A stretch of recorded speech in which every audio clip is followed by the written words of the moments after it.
Salam ya, salam. Selamat berjumpa kembali dalam mata kuliah pengembangan kurikulum pendidikan agama Kristen. Pada pertemuan yang ke-8 ini kita akan berbicara secara khusus lebih spesifik lagi tentang langkah pengembangan kurikulum pendidikan agama Kristen. Nah, saudara yang dikasihi Tuhan, menurut pendapat ahli Abdullah Idi tahun 2007 mengemukakan bahwa kurikulum yang kita rumuskan haruslah memenuhi kriteria-kriteria seperti berikut. Antara lain, pertama harus ada unsur relevansinya. Kurikulum haruslah menjawab kebutuhan dan pergumulan peserta didik. Kedua, haruslah kurikulum yang dikembangkan itu memiliki unsur efektivitas. Maksudnya, kurikulum efektif untuk membawa perubahan hidup bagi peserta didik.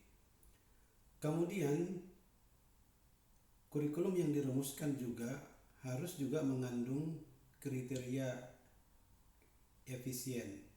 Maksudnya efisien adalah bahwa kurikulum yang dikembangkan itu harus mempertimbangkan aspek biaya, di mana dengan biaya minimal hasil pembelajaran dapat dihasilkan lebih optimal. Kemudian kriteria dalam merumuskan pengembangan kurikulum yang berikut adalah bahwa kurikulum yang dikembangkan itu harus sesuai dengan tujuan sekolah ataupun juga sesuai dengan tujuan mata pelajaran atau bidang studi.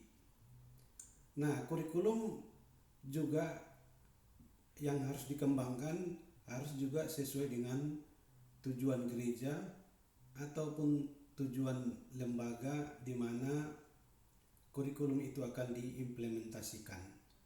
Kemudian yang berikut, kriteria dalam merumuskan pengembangan kurikulum juga harus mempertimbangkan aspek kesinambungan. Dalam hal ini, apa yang dipelajari sekarang haruslah terkait dengan apa yang dipelajari di kemudian hari. Lalu yang terakhir adalah kriteria yang terakhir dalam perumusan pengembangan kurikulum harus melihat aspek fleksibilitasnya. Kurikulum yang digunakan haruslah menyesuaikan diri kepada situasi dan keadaan di mana kurikulum itu akan diimplementasikan. Dalam merancang sebuah kurikulum, kita dapat menggunakan langkah-langkah yang diperkenankan sejumlah ahli. Di antaranya dapat kita dalami pemikirannya Ralph Tyler sebagaimana dikemukakan oleh Nasution dalam karya yang dipublikasikan pada tahun 1990, di mana di dalam buku Nasution tersebut Ralph Tyler mengemukakan ada 4 langkah dalam merumuskan kurikulum. Di antaranya adalah kurikulum yang dirumuskan haruslah menentukan tujuan pendidikan dan atau pembelajaran yang akan diselenggarakan di lembaga pendidikan di mana kurikulum itu akan diimplementasikan. Kemudian harus menentukan proses pembelajaran, memilih pengalaman belajar yang ditempuh. Selanjutnya baru menentukan bahan yang dipelajari serta bagaimana susunan atau organisasi daripada kurikulum itu. Kemudian langkah yang berikutnya adalah menentukan cara menilai hasil belajarnya. Selanjutnya, menurut Hilda Taba dalam pemikiran Abdullah Idi yang diterbitkan tahun 2007, Hilda Taba mengemukakan langkah perumusan kurikulum antara lain harus dimulai Yang pertama dengan mendiagnosa kebutuhan peserta didik. Kemudian baru membuat formasi tujuan belajar. Selanjutnya melakukan seleksi isi atau materi pembelajaran. Kemudian mengorganisasi atau menyusun isi atau materi pembelajaran yang akan diajarkan. Kemudian melakukan seleksi pengalaman belajar. Pengalaman belajar yang ingin diciptakan melalui materi tersebut harus dipikirkan. Kemudian baru melanjutkan dengan mengorganisasi pengalaman belajar, dan selanjutnya adalah menentukan cara evaluasi. Saudara yang Tuhan kasihi, kalau lebih lanjut kita melihat dalam konteks persekolahan, Audrey dan Nichols mengusulkan langkah-langkah seperti berikut. Yang pertama, dalam merumuskan kurikulum harus membuat analisis situasi, termasuk dalam konteks belajar. Kemudian sarana dan prasarana, lalu memperhatikan kualitas pendidiknya, gurunya maksudnya, dan kebutuhan peserta didik. Selanjutnya melakukan penentuan tujuan belajar, lalu melakukan perumusan isi atau bahan pembelajaran, dan menentukan metode belajar, dan yang terakhir adalah melakukan perencanaan evaluasi pembelajaran. Mahasiswa yang saya kasihi, dalam konteks pelayanan gereja, Wyckoff mengusulkan 4 langkah pengembangan kurikulum. Yang pertama, memahami konteks pelayanan pendidikan itu sendiri.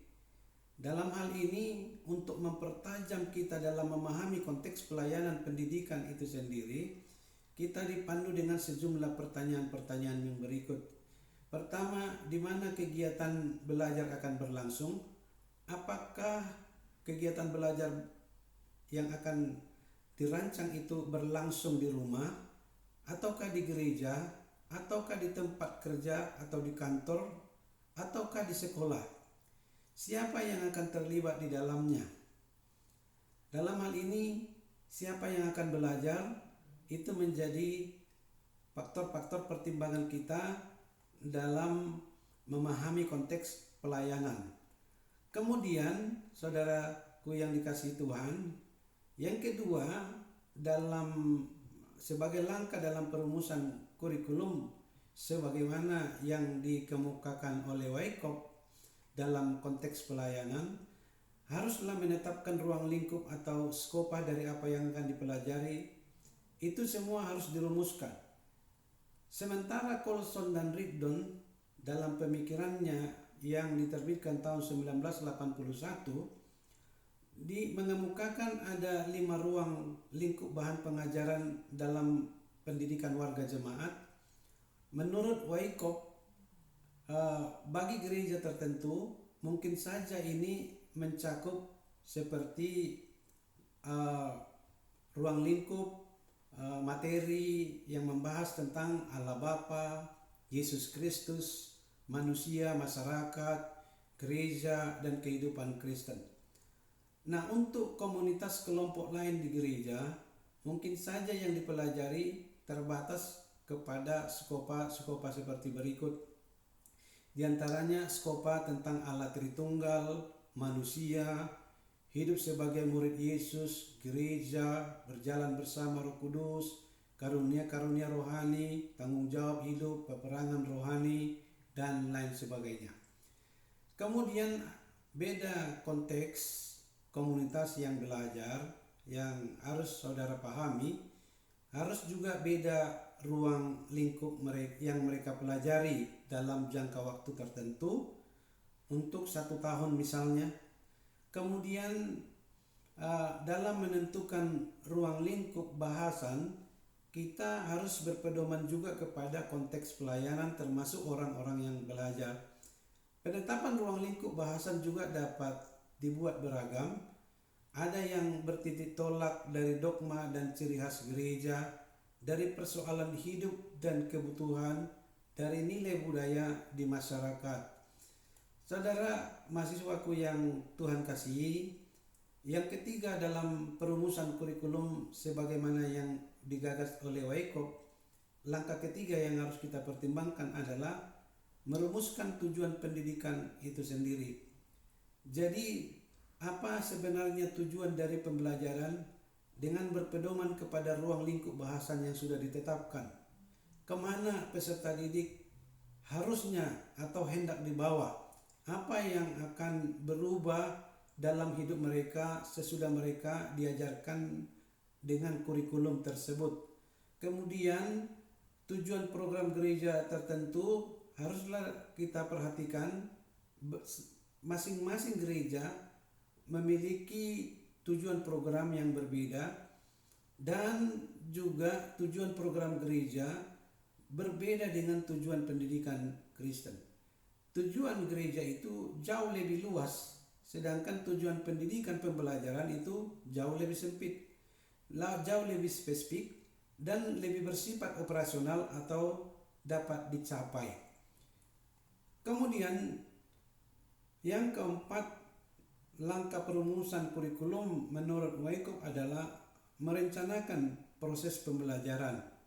Yang menjadi pertanyaan adalah dengan cara bagaimana ruang lingkup bahasan dapat terwujud dalam kehidupan peserta didik, atau dengan cara bagaimana kita dapat memperlengkapi peserta didik memberikan respon terhadap bahan yang dipelajari itu. Mengajar itu apa? Apa yang dimaksud dengan mengajar? Wyckoff dalam hal ini mengusulkan bahwa dalam kegiatan belajar haruslah terjadi aktivitas partisipatif. Artinya, peserta didik memberi kontribusi terhadap pendidik, pendidik berkontribusi terhadap peserta didik, dan sesama peserta didik saling memberikan kontribusi. Itu yang dimaksud dengan aktivitas partisipatif. Mereka juga harus memiliki keterlibatan dan keterikatan satu dengan yang lain. Kegiatan belajar menurut Wyckoff harus melibatkan sejumlah tugas, ya, diantaranya membangun relasi untuk menyelidiki Injil yang diselidiki dari nats-nats firman Tuhan, kemudian menemukan kebenaran di dalamnya, memaknai dan mengambilnya ke dalam tanggung jawab hidup mereka. Kemudian pengalaman belajar dengan apa yang dipelajari dalam hal ini sering disebut dengan ruang lingkup, haruslah memiliki kaitan atau hubungan. Jadi pengalaman belajar dan apa yang dipelajari harus memiliki kaitan atau hubungan, karena sering terjadi didapati dalam proses pembelajaran apa yang diajarkan melalui materi-materi yang dikembangkan dari kurikulum ternyata tidak sesuai dengan penciptaan pengalaman di lapangan atau dalam kehidupan nyata dari pengalaman-pengalaman dari peserta didik. Nah, untuk itu perlu guru dalam pengembangan kurikulum ini mampu menyinkronkan antara pengalaman belajar dengan apa yang harus mereka pelajari atau dengan materi yang akan mereka pelajari. Nah, hubungan itu oleh Wyckoff dinamai dengan istilah organizing principle, atau disebut dengan pernyataan atau penjelasan singkat yang menegaskan bagaimana bahan pengajaran dipelajari agar menjadi pengalaman hidup. Prinsip organisasi ini menjembatani gap antara ruang lingkup bahasan dengan pengalaman belajar yang sesungguhnya. Misalnya, dengan memahami kasih Allah kepada manusia di dalam Yesus Kristus dan memberi hidup kepada Roh Kudus serta hidup dalam persekutuan, jemaat akan tegar menghadapi kesulitan-kesulitan hidup dan berbuah dalam kehidupan sehari-harinya. Rumusan di atas itu mampu menyatakan apa yang akan dipelajari atau yang disebut sebagai bahan pembelajaran dan apa yang dilakukan serta apa yang akan menjadi pengalaman yang akan terjadi. Saudara yang dikasihi Tuhan, sebagai kesimpulan yang dapat saya kemukakan dalam membuat langkah pengimplementasian pengembangan kurikulum adalah antara lain, yang pertama, pelaksana pengembangan kurikulum harus membentuk tim dan membuat alokasi anggaran dalam penyusunan pengembangan kurikulum yang akan disusunnya. Selanjutnya, dilakukan uji coba kurikulum itu. Tentu uji coba yang dimaksudkan adalah uji coba skala kecil. Kemudian sesudah itu uji coba itu dievaluasi. Selanjutnya hasil evaluasi itu kemudian menjadi acuan untuk memperbaiki kembali kurikulum yang telah disusun tersebut. Lalu langkah selanjutnya adalah melakukan implementasi kurikulum pada seluruh wilayah, lalu dilaksanakan monitoring evaluasi. Hasil monitoring dan evaluasi ini kemudian akan dipakai selanjutnya dalam menyusun kembali, mengembangkan kurikulum yang terbaru kembali sesuai dengan masa dan waktu yang sedang dihadapi. Arah kurikulum di masa depan yang perlu menjadi faktor pertimbangan kita dalam mengembangkan kurikulum adalah adanya karakteristik manusia Indonesia yang diharapkan, yang telah digoreskan di dalam undang-undang pendidikan nasional kita, yaitu masyarakat Indonesia atau karakteristik manusia Indonesia itu diharapkan beriman dan bertakwa, peka dan bertanggung jawab, serta memiliki kemandirian. Sehingga kurikulum yang kita kembangkan harus mampu di masa depan mengoptimalkan berbagai macam kecerdasan manusia. Kemudian menguasai tujuan instruksional khusus dan bahasa untuk menghadapi tantangan-tantangan global yang akan dihadapi oleh peserta didik di masa yang akan datang. Adapun arah kurikulum masa depan yang kalau kita potret pada abad 21, di antara lain harus memikirkan perubahan ekstensif di mana sebuah perubahan terjadi sangat ekstensif dan berlangsung secara cepat.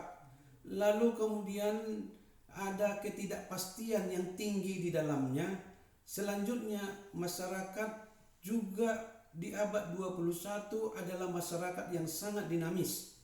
Nah, sesungguhnya dengan fakta-fakta masyarakat yang kita potret di abad 21 hari ini dan di masa yang akan datang, maka kita akan bertanya mengenai kemungkinan masa depan apa yang akan terjadi dan masa depan apa yang diinginkan orang yang akan kita didik di masa yang akan datang, supaya kita dapat menjawab perubahan yang ekstensif itu, perubahan yang sangat cepat itu, juga dapat menjawab ketidakpastian yang tinggi itu, dan juga menjawab kebutuhan masyarakat yang sangat dinamis itu sendiri.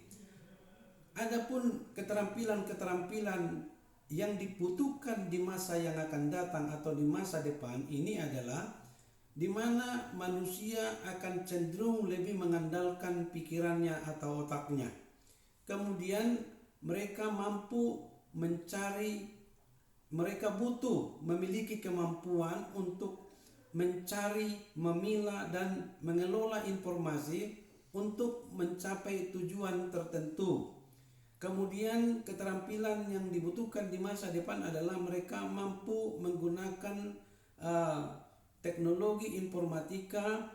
Kemudian mereka membutuhkan keterampilan yang berhubungan dengan moral, sosial dan spiritual, serta kebutuhan di masa yang akan datang adalah mereka membutuhkan keterampilan untuk memiliki kecerdasan emosi. Selanjutnya, keterampilan di masa depan yang dibutuhkan adalah mampu berkomunikasi secara efektif, baik itu lisan maupun tulisan, juga mampu berpikir secara jernih. Kemudian keterampilan di masa depan selanjutnya yang dibutuhkan adalah keterampilan interpersonal dan interpersonal dan intrapersonal, itu yang saya maksud. Kemudian keterampilan di masa depan yang dibutuhkan juga harus mampu menghadirkan pemahaman tentang pentingnya lingkungan sehat bagi kehidupan manusia. Selanjutnya, keterampilan yang dibutuhkan di masa depan adalah memahami dinamika individu dan masyarakat, kemudian memiliki kompetensi pribadi yang tepat untuk bidang yang diminati dan yang ditekuni. Demikianlah materi yang dapat saya sampaikan kepada kita pada kesempatan ini terkait dengan langkah-langkah pengembangan kurikulum dan berbagai kecerdasan atau keterampilan yang dibutuhkan oleh manusia di masa depan untuk dapat kita jadikan sebagai acuan dan pertimbangan dalam penyusunan dan pengembangan kurikulum yang efektif dan juga yang berdaya saing. Kiranya Tuhan Yesus memberkati saudara. Haleluya. Amin.